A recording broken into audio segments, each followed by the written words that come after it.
Jadi cerita hati karena setiap cerita Berkesan di hati. Ini teh, kita Jamin. lagi ngomongin apa tadi teh? Punya pengalaman, Jamin punya pengalaman. Iya. Oh iya. Bahwa gajah di pelupuk mata. Saya tidak pernah tampak. ini teh di masjid-masjid gitu. Kalau di rumah saya tuh pernah ada suka yang Wih, punya masjid di rumah. Masya Allah. masjid di belakang rumah maksudnya. Oh, kirain punya masjid hebat amat, alhamdulillah. Cita-cita sih pengen di belakang rumah ntar Amin. bikin. Ini teh pernah kan kadang-kadang tuh suka ada orang ngomong apa ria gitu ngomongin orang. Pernah ada tuh di masjid gitu kan kalau lagi pengumuman masjid gitu apa sebelum sholat Jumat diumumin sama imamnya gitu sama apa khotib Iya, itu. iya. Sodako berupa karpet masjid dari Bapak Iskak gitu.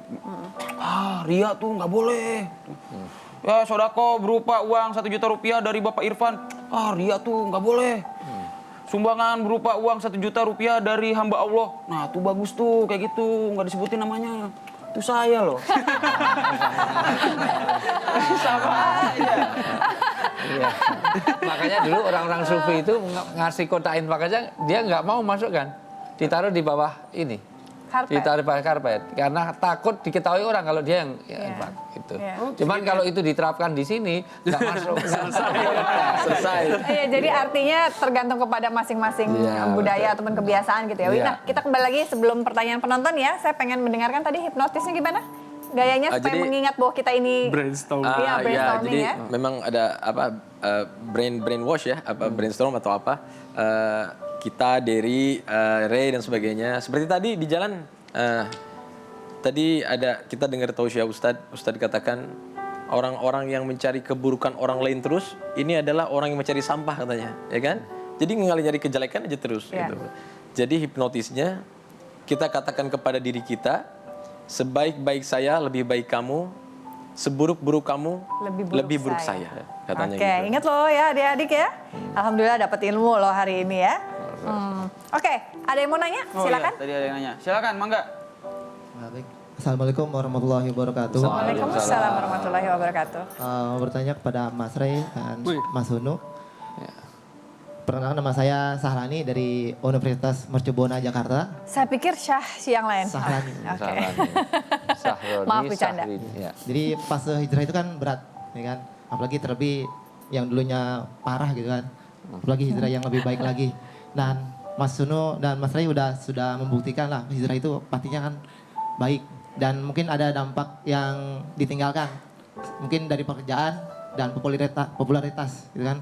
Bagaimana sikap Mas ini menyikapi hal ini? Apakah nggak khawatir dengan kehilangan pekerjaan dan popularitas? Oke. Sekian dari saya. Oke. Jadi ada Ustadz yang bilang sama saya, saat wanita seorang pelacur ini memberikan minum seekor anjing, lalu Allah masukkan dia ke surganya Allah. Ini sebenarnya ada ceritanya. Saya baru tahu nih, ceritanya saya baru tahu. Bahwasanya seorang pelacur ini, dia mau tobat kepada Allah Subhanahu Wa Taala, lalu dia persiapkan semua barang-barangnya, lalu dia pergi dari tempat dia melacur. Pelacuran, ya. Syarat ke-1, hijrah dia sudah lakukan. Ya, meninggalkan. Lalu harta-harta yang dia punya, dia korbankan semuanya ya untuk melalui perjalanan hijrah tersebut. Kedua, korban dia udah lakukan, hijrah korban.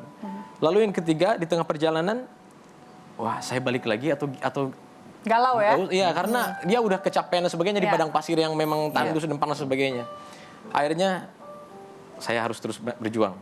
Yang ketiga, mujahadah, ya, bersungguh-sungguh Iya. melawan hawa nafsunya. Ini 3 syarat ini sudah ada. Lalu Allah berikan sumur, ya, di tengah padang pasir itu kalau nggak salah.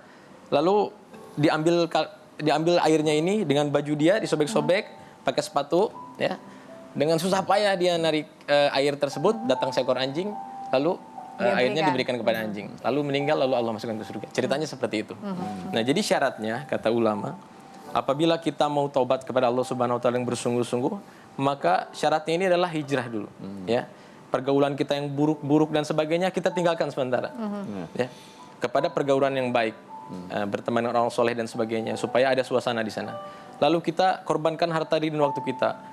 Yang tadinya kita berkorbannya harta dan waktu diri kita ini buat orang-orang di pub dan sebagainya, buat musik dan sebagainya, saya korbankan sebagainya. Sekarang buat di agama sebentar saja korbankan. Lalu mujahadah kita bersungguh-sungguh. Kalau ada ajakan dari teman dan lain sebagainya, katakan tidak dulu. Setelah mantap, kita bisa berdakwah balik lagi ke teman-teman yang belum. Nah, alhamdulillah saya praktekkan itu semua dan sampai sekarang ya seperti inilah, sedikit-sedikit semuanya gitu. Mas Rey, Alhamdulillah. apa yang berbeda mungkin bisa ditambahkan? Sama, prosesnya sama persis demikian, cuma saya memiliki keyakinan kalau kita minta Allah pasti kasih. Begitupun dengan hidayah. Yang pertama saya pun bertanya-tanya kan, kenapa Allah kasih saya hidayah? Kan masih banyak teman-teman saya yang baik-baik gitu kan, yang sholatnya terjaga dan sebagainya, dia lebih layak dapat hidayah untuk istiqomah. Gitu. Dan saya punya keyakinan bahwa seandainya kita punya amal baik yang Allah suka, itu bisa jadi asbab hidayah. Ataupun kita masih punya orang tua, ini yang luar biasa. Terutama ibu masih hidup dan kita harus mempunyai keyakinan bahwa ibu ini pasti mendoakan anaknya. Iya. Nah, ketika itu saya lebih berkeyakinan kepada itu. Saya yakin betul ini pasti karena doa ibu saya, ayah saya, terutama ibu saya. Ya Allah beri anak saya hidayah, sehingga saya diberi hidayah. Nah selepas itu saya nggak mau ini hidayah lepas. Akhirnya saya kejar dengan apa? Dengan berdoa sama Allah senantiasa dan berusaha menyenangkan Allah. Jadi kalau motivasi hidup saya dulu, motivasi hidup saya harus seperti idola saya, superstar yang di Indonesia, yang di luar negeri. Itu motivasi hidup, gitu kan, untuk menjadi superstar. Sekarang saya punya motivasi hidup, bagaimana caranya saya hidup bisa menyenangkan Allah. Yang pertama itu, yang keduanya saya doa, ya Allah, terima kasih Engkau sudah beri hidayah, dan tolong ya Allah jangan angkat hidayah ini dari diri saya, jangan lepaskan ya Allah. Tolong kekalkan hidayah ini dalam diri saya ya Allah dan matikan saya dalam hidayah. Amin. Saya selalu berdoa itu karena saya takut kapanpun Allah bisa ambil ini hidayah. Ya. Banyak cerita ya, seorang waliullah, seorang ustadz, seorang apa, tiba-tiba mati dalam keadaan maksiat kepada Allah, gitu kan? Semua memungkinkan. Gitu. Ya.